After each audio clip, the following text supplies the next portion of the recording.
We have a number of other guests that we're going to bring up one by one to make some statements. The next group that we're going to bring up, we have representatives here of a very important organization, the Uhuru movement, and they have faced some heavy FBI repression. And before they come up here, I just have to say this. You know, all these people that talk like they're so woke and they're so progressive and they're so concerned about injustice and police brutality and government repression, where were they when the Uhuru movement got raided by the FBI? Where were they when the federal government pointed guns in the faces of black revolutionaries? Where were they? Where were they? Well, the forces that claim to speak in the name of socialism weren't there, but we at the Center for Political Innovation, we are there. We're honored to have representatives of the Uhuru movement and the African People's Socialist Party here, and we'd like you to come up and make a few words and let everyone know what was done to you and how the government's coming after you. No more raids! No more raids! No more raids! No more raids! No more raids! No more raids! I'm going to sit down a little bit because my name is Yejide Orunmila. I am a leading member of the African People's Socialist Party, and we are have been fighting back the FBI attack on our movement since July of this year, but we've been fighting for our freedom since Africa was first attacked, and we are here. So I want to tell you a little bit about the Uhuru movement, right? So we believe in, we have a theory, political theory called African internationalism. Now, African internationalism is a dialectical theory that looks at the world and how it developed, and particularly how it impacts African people. And we believe that all black people are African people, no matter where we are. We don't believe in colonial borders. We don't identify with African American or African Caribbean. We are African people who were displaced due to the attack on our continent. And so we recognize that at the point at which Europe met Africa, the relationship became parasitic. And whatever was built because of that became parasitic. So, and as a matter of fact, Europe was suffering at the time in economic and social decline, and the United States, or it was not the United States, but it needed workers to fulfill its needs. And this is where the trade in African black bodies began. And this is what we identify as the foundation for the worldwide system of capitalism. And so for us, capitalism was not progressive. It is parasitic. And we are inextricably tied to it. And so our theory helps us understand that if capitalism is parasitic and it has underdeveloped or not developed Africa or African communities anywhere in the face of the planet, you look anywhere in the face of the planet, African people are not doing well. And we understand because of the worldwide system of capitalism has continued to exploit, take from us, oppress, and any opportunity that we have to express self-determination has been wiped out by US imperialism, European imperialism. Every indication, there's evidence. I don't have to go through the line of all of the evidences that there are, but they have been wiped out. African people who are fighting for self-determination, trying to eke out, destroy our relationship that we have with the parasite, and our leaders have been killed, our movements have been squashed, and this is what we're faced with right now, that the FBI and the US government is continuing that legacy of oppression and repression. And so, for those of you who don't know, the Uhuru means freedom. It's a Swahili word that means freedom, so we're a freedom movement. And it is led by the African People's Socialist Party, but we have a number of other organizations that fall underneath our designation.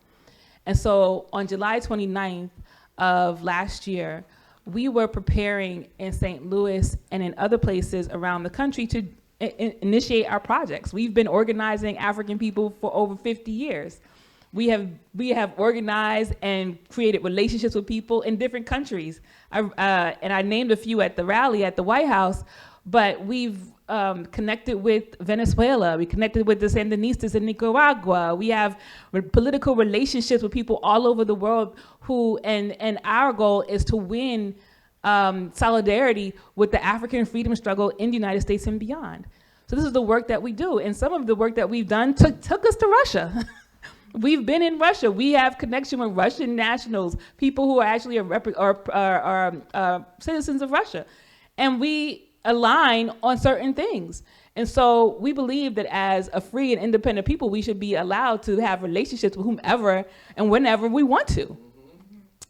And of course, if we are making criticism of U.S. imperialism and its impact that it's had on Black people in this world, then we're gonna, we've been saying what those contradictions have been since we were founded in 1972.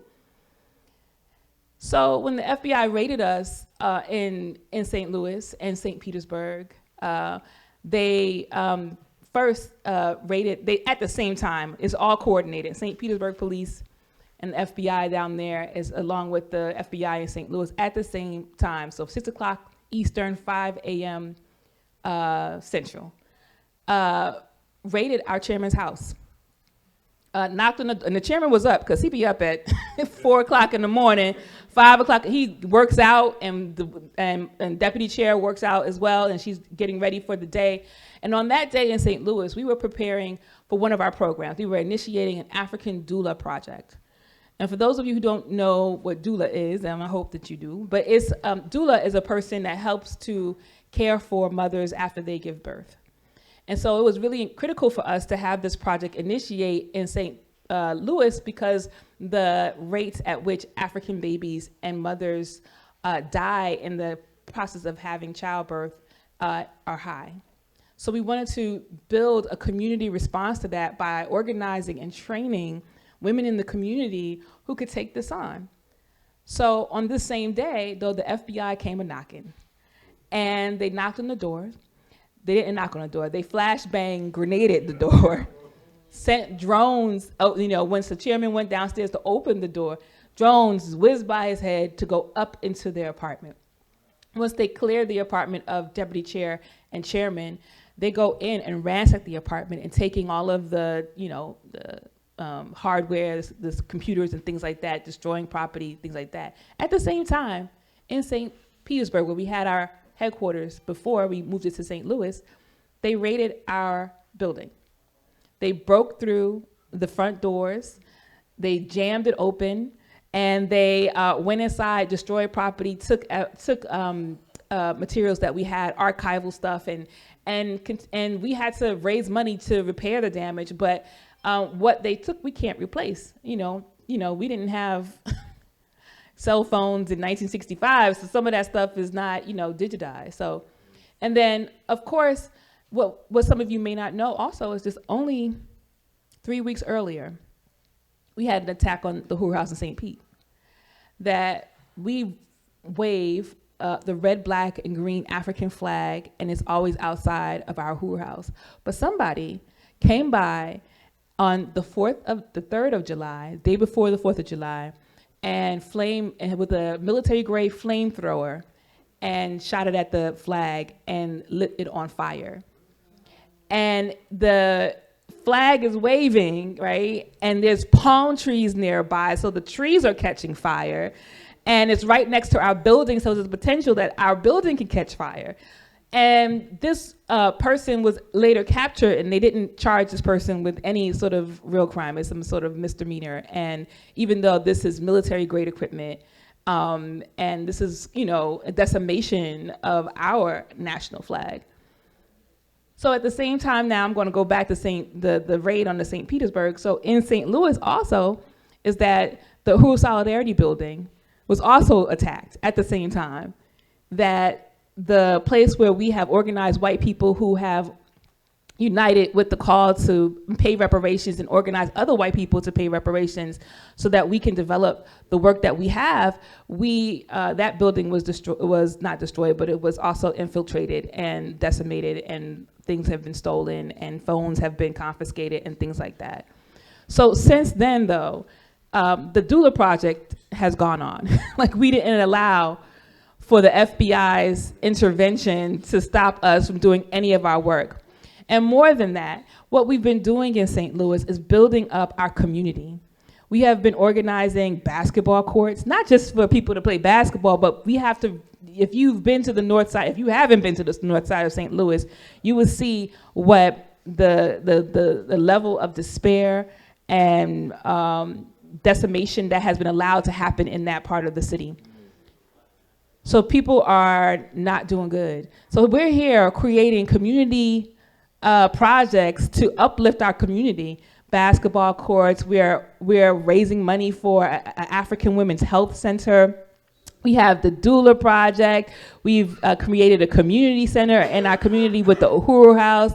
And we have a workforce, a re-entering society workforce program for people who have been incarcerated and they're coming out. And now we have a place for them to work, but also we are purchasing housing so that these people can actually live. This is the work that we have been doing in St. Louis, and this is what they're attacking. So, you know, somebody has said something earlier, they keep telling us folks who complain about the government to say, you need to pull yourself up by your bootstrap and do things for yourself, but every single time that we do, every single time that African people work towards self-determination and to try to extricate ourselves from the grips of this system, they attack. They attack. So we are saying that we are fighting back. And if the FBI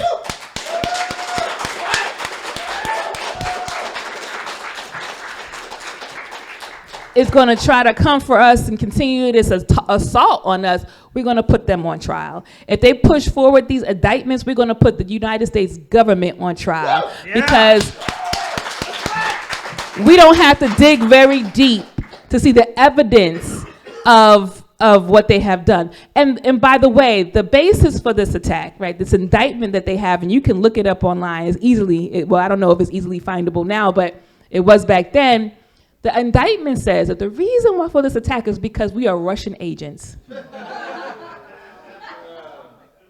That we took money from Russia and that we entered electoral races, and our electoral races were always reparations to the African community, unity through reparations, but the Russians told us, because we didn't have that much education to fight for our own rights, but the Russians had to tell us that we should call for reparations, and that the community that we're living in requires that economic development be returned back to the community in which it has been decimated. But the Russians told us that. Right. But never mind about all of the other political affiliations that we have, right? Like, it's this one. And we recognize that this war in Ukraine obviously is a proxy war, right? This war from the beginning. And it's unfortunate because when it first happened, when it was first going on, we really had struggles with people. People really couldn't recognize that the United States government this was their war, right? Nobody could recognize that. And we had to struggle against leftists. We had to struggle against everybody, black people who believed they were organized, like they were activists.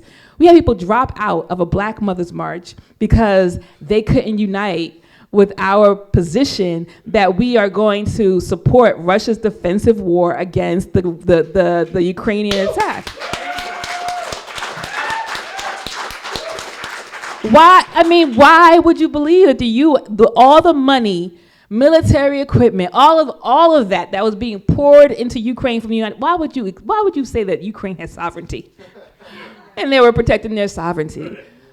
So, you know, this is what they say, that we are agents of Russia, and that we took money from them, that we're agents and we're doing their dirty work for them, and we're showing dissension amongst American people because of our work that we've been doing.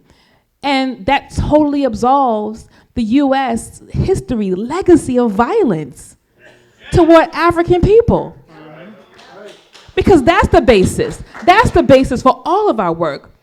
If we had a wonderful life and we were experiencing all of the things that we deserve, and we had all our reparations back for the hundreds of years of generational slavery and all of the things that in the Africa that we can't even enjoy because everybody's in Africa taking from us. There's AFRICOM on the Africa right now, facilitating the European and United States' military aggression on the continent, protecting their interests against China there. There's a war happening. Not just over in Russia, but in every single African community that is in the United States, there's a war happening. We fight every day. There are black men who never thought that they would make it to the age of 21. Ever. My brothers, who didn't live in the streets and was, struggling and stuff, but we were working class, they never believed that they would live to the age of 21. Thank God that they did.